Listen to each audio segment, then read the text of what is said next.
Hello, welcome back to my channel Banu's world. ഇന്ന് നമുക്ക് റമദാൻ സീരീസിൻ്റെ 7ാമത്തെ എപ്പിസോഡായിട്ടുള്ള മുട്ടപ്പൊരിയുടെ റെസിപ്പിയാണ്. നല്ല ടേസ്റ്റിയാണ് കഴിക്കാൻ, ചൂടോടെ കഴിക്കാൻ അടിപൊളിയാണ്. അപ്പോൾ ഇതെങ്ങനെ ഉണ്ടാക്കുന്നതെന്ന് നോക്കാം. നേരെ വീഡിയോയിലേക്ക് പോകാം. ഇതിനായിട്ട് ഞാനിവിടെ 1/2 കപ്പ് ഗോതമ്പ് പൊടിയാണ് എടുത്തിട്ടുള്ളത്. അതിൻ്റെ കൂടെ തന്നെ 1/4 കപ്പ് അളവിൽ അരിപ്പൊടിയും കൂടി ചേർത്ത് കൊടുക്കുക. നമ്മുടെ പത്തിരി, ഇടിയപ്പം അതിൻ്റെ കൂടെയൊക്കെ ചേർക്കുന്ന അരിപ്പൊടി ഉണ്ടല്ലോ, അത് ചേർത്ത് കൊടുക്കാം 1/4 കപ്പ്. കൂടെ തന്നെ 2 ടേബിൾ സ്പൂൺ കടലപ്പൊടിയും കൂടി ചേർത്ത് കൊടുക്കാം. ഞാനിപ്പോൾ 4 മുട്ടയ്ക്കുള്ള അളവാണ് കേട്ടോ പറയുന്നത്.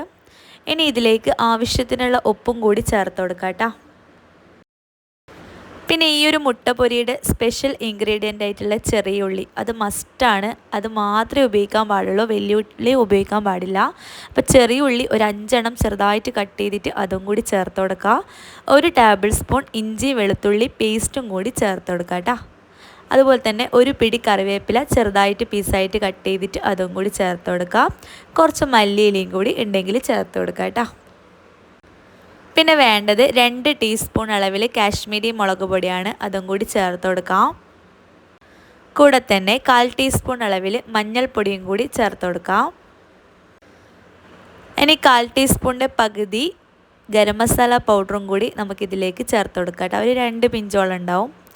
ഇനി നമുക്കെല്ലാം മിക്സ് ചെയ്യാം. അപ്പോൾ ആദ്യം തന്നെ 1/2 കപ്പ് വെള്ളം ഒഴിച്ചിട്ട് നമുക്ക് നന്നായിട്ടൊന്ന് മിക്സ് ചെയ്ത് കൊടുക്കാം.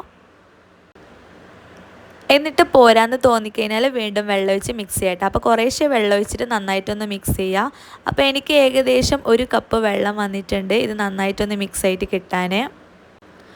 അപ്പോൾ കണ്ടോ, നമ്മുടെ ബാറ്റർ ഈ ഒരു രീതിയിലായിരിക്കും ഉണ്ടാവുക. ഒരുപാട് തിക്കുമല്ല എന്നാൽ ഒരുപാട് ലൂസും അല്ല, ആ ഒരു മീഡിയം കൺസിസ്റ്റൻസിയിലായിരിക്കും ഉണ്ടാവുക നമ്മുടെ ബാറ്റർ. അപ്പോൾ ഞാനിപ്പോൾ ഉണ്ടാക്കുന്നത് 4 പുഴുങ്ങിയ മുട്ടയിലാണ്. അപ്പോൾ നിങ്ങൾക്ക് കൂടുതൽ ക്വാണ്ടിറ്റി വേണമെങ്കിൽ ഇതിൻ്റെ ഡബിൾ എടുക്കുക കേട്ടോ. അപ്പോൾ 4 മുട്ട ഞാനിപ്പോൾ ഇതാ 1 മുട്ട 4ആയിട്ട് കട്ട് ചെയ്യുന്നുണ്ട്.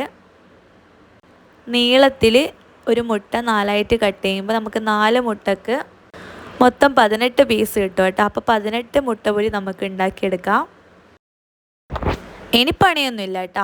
ഇനിയിപ്പോൾ ഇതാ നമ്മുടെ മുട്ട എത്രയാണോ നമ്മളിപ്പോൾ പൊരിക്കുന്നത് അതിനനുസരിച്ചിട്ട് ബാറ്ററിൽ ഇട്ട് കൊടുക്കുക. ഞാനിപ്പോൾ 4 എണ്ണമാണ് പൊരിക്കുന്നത്. അപ്പോൾ ബാറ്ററിൽ 4 എണ്ണ ഒഴിക്കുക. എന്നിട്ട് ഇതാ നമുക്ക് സ്പൂൺ ഉപയോഗിച്ചിട്ട് നന്നായിട്ടൊന്ന് കോട്ട് ചെയ്തെടുക്കാം. ചൂടായ വെളിച്ചെണ്ണയിലിട്ടിട്ട് നന്നായിട്ടൊന്ന് പൊരിച്ചെടുക്കാം. അപ്പോൾ ചട്ടി ചൂടായി വെളിച്ചെണ്ണ ഒഴിച്ചിട്ടുണ്ട്. നമ്മൾ പൊരിയാൻ ആവശ്യമായിട്ടുള്ള വെളിച്ചെണ്ണ ഒഴിച്ചിട്ടുണ്ട്. ചൂടായ വെളിച്ചെണ്ണയിലേക്ക് നമുക്ക് ഓരോ മുട്ട പൊരിയും ഇതിൻ്റെ അകത്ത് ഇട്ട് കൊടുക്കാം. എന്നിട്ട് മീഡിയം ടു ഹൈ ഫ്ലെയിമിൽ വെച്ചിട്ട് ഒരു ഭാഗം ഒന്ന് മരിഞ്ഞ് കഴിഞ്ഞാൽ തിരിച്ചിട്ട് കൊടുക്കുക. അങ്ങനെ 2 ഭാഗവും നന്നായിട്ട് മൊരിയിച്ച് നല്ല ക്രിസ്പി ആയിട്ട് വരും. നമ്മളിതിൽ അരിപ്പൊടി ചേർത്തുകൊണ്ട് തന്നെ നന്നായിട്ട് ക്രിസ്പി ആകും. അപ്പോൾ ഇത് ഉണ്ടാക്കി ഒരു മാക്സിമം ഒരു 1/4 മണിക്കൂറിൻ്റെ ഉള്ളിൽ കഴിക്കണം കേട്ടോ. എന്താണെന്ന് വെച്ചാൽ ഇത് ചൂടോടെ കഴിക്കുമ്പോഴാണ് അതിൻ്റെ ആ കറക്റ്റ് ടേസ്റ്റ് കിട്ടുള്ളൂ. അപ്പോൾ സാധാരണ നമ്മൾ ഫ്രൈ ആക്കുന്ന പോലെ ഒരു ഭാഗം ഒന്ന് മൊരിഞ്ഞ് കഴിഞ്ഞാൽ ഒന്ന് തിരിച്ചിട്ട് കൊടുക്കുക. എന്നിട്ട് മറ്റേ ഭാഗം നന്നായിട്ടൊന്ന് മൊരിച്ചെടുത്ത് 2 ഭാഗം ഒന്ന് അപ്പുറം ഇപ്പുറം മൊരിച്ച് കഴിഞ്ഞാൽ നമ്മുടെ മുട്ടപ്പൊരി ഇവിടെ റെഡിയായി കേട്ടോ.